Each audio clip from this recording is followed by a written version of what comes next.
Le but ultime de chaque croyant en ce monde est d'obtenir le salut et d'entrer au paradis. Nous aspirons tous à atteindre cet objectif, le plus haut niveau du paradis, et à ce que le chemin soit facile dans sa miséricorde infinie envers ses serviteurs. Allah nous a indiqué dans le Saint-Coran et dans la Sunna du prophète Mohammed, que la paix soit sur lui, certaines catégories de personnes qui entreront directement au paradis le jour du jugement dernier, sans même passer par la phase difficile des comptes. Concentrons-nous aujourd'hui sur deux de ces catégories bénies décrites dans un récit prophétique authentique afin de nous en inspirer, et faire tous nos efforts pour faire partie de ceux qui auront cet immense privilège, d'entrer au paradis sans compte. 1. Ceux qui louent et remercient Allah en toutes circonstances. Dans ce fameux récit prophétique, il est rapporté que le jour de la résurrection, avant que les comptes ne soient faits avec l'ensemble de l'humanité, certaines personnes se tiendront à l'écart, loin de la foule. À ce moment, un appelant criera où sont ceux qui avaient l'habitude de louer et remercier Allah en toute situation qu'elle soit facile ou difficile. Ces serviteurs privilégiés se lèveront alors et ils seront peu nombreux. On leur dira, entrez au paradis sans compter. Louer et remercier Allah quand tout va bien dans notre vie est assez facile car nous ressentons naturellement de la gratitude, mais le faire avec la même intensité, voire plus dans les moments d'épreuve, d'adversité et de difficulté.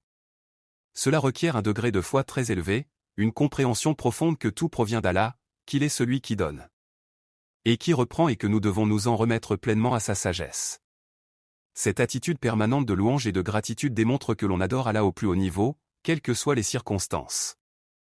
À ce sujet, il est rapporté que le prophète, que la paix soit sur lui, avait l'habitude de dire « Louange à Allah en toutes conditions, dans laquelle je me trouve, et je cherche refuge en Allah contre l'état de ceux qui sont jetés dans le feu de l'enfer. » Suivons l'exemple de notre bien-aimé prophète.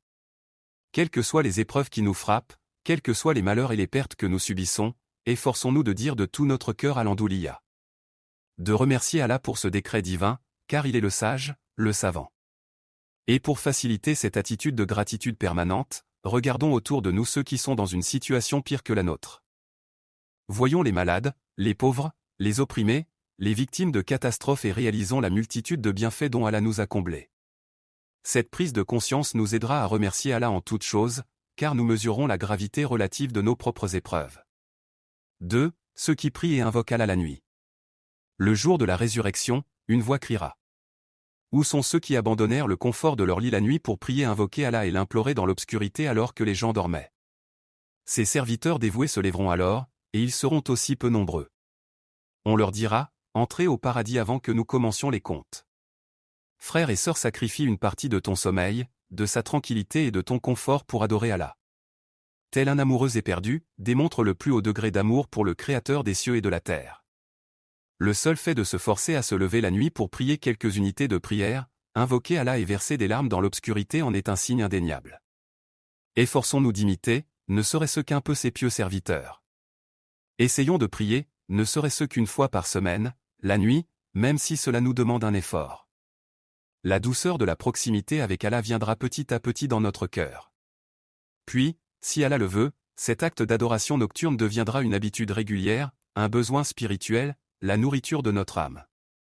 En conclusion, prenons la ferme résolution d'aspirer à faire partie de ces deux catégories privilégiées qui entreront directement au paradis sans compte le jour de la résurrection. Efforçons-nous de louer et remercier Allah en toutes circonstances, qu'elles soient aisées ou difficiles, car c'est là le signe d'un serviteur reconnaissant qui a atteint les plus hauts degrés de la foi et sacrifiant régulièrement une partie de notre sommeil et de notre confort pour adorer Allah la nuit par des prières surérogatoires. Si nous parvenons à acquérir ces deux qualités essentielles par la grâce d'Allah, alors la porte du paradis nous sera grande ouverte le jour du jugement. Nous ferons partie de ceux à qui on dira entrer au paradis sans compte. Que Allah nous accorde à tous cet immense honneur.